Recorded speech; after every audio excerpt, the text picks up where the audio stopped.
But there's other news. Did you hear this? A federal judge has decided to make permanent an injunction overturning Arizona's ban on issuing driver's licenses to young immigrants who were brought to the U.S. illegally as children. These are the dreamers.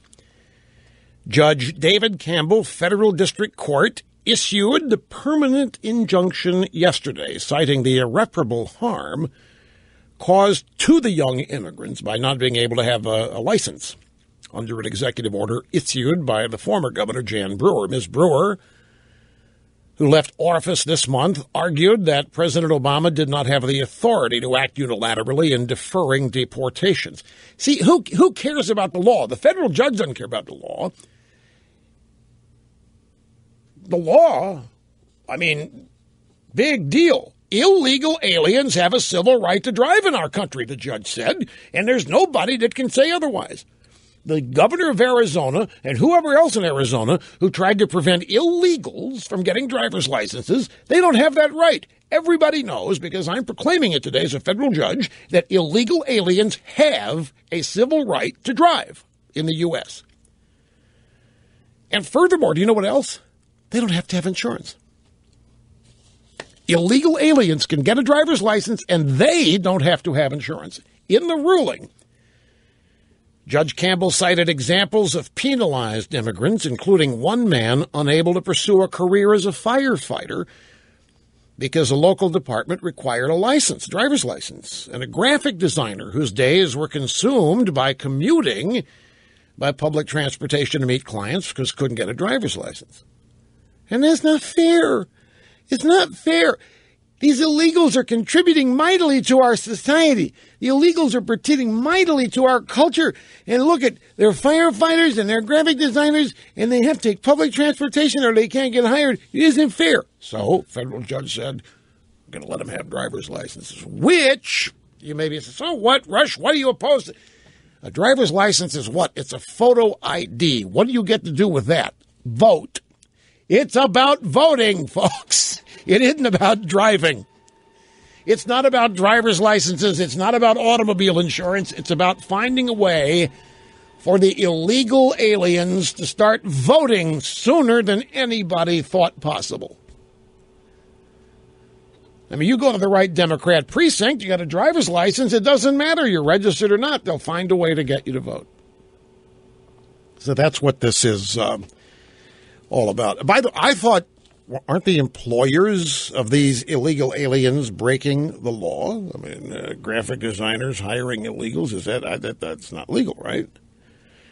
And fire departments hiring illegals, that's not legal, right? I guess it is. Well, the judge said that he's going to ignore those laws because there's a human need, a human civil right need for illegals to be able to drive. You can't be an American if you can't drive. And so all these other laws, I'm brooming them. And that's what happened. Meanwhile, on the subject of Arizona, this is from our old buddies at Campus Reform. Headline, White Professor Teaches Problem of Whiteness course at Arizona State. Arizona State University students can now learn about the problem of whiteness in America. University is offering an English class to its students this semester called Studies in American Literature / Culture, U.S. Race Theory, and the Problem of Whiteness. This is an English class. According to the description of the class, the ASU website, students will be reading The Possessive Investment in Whiteness. That's a title.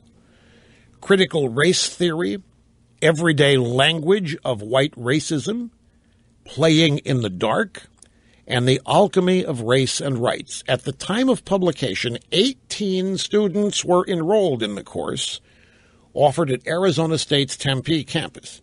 Students can receive 3 credits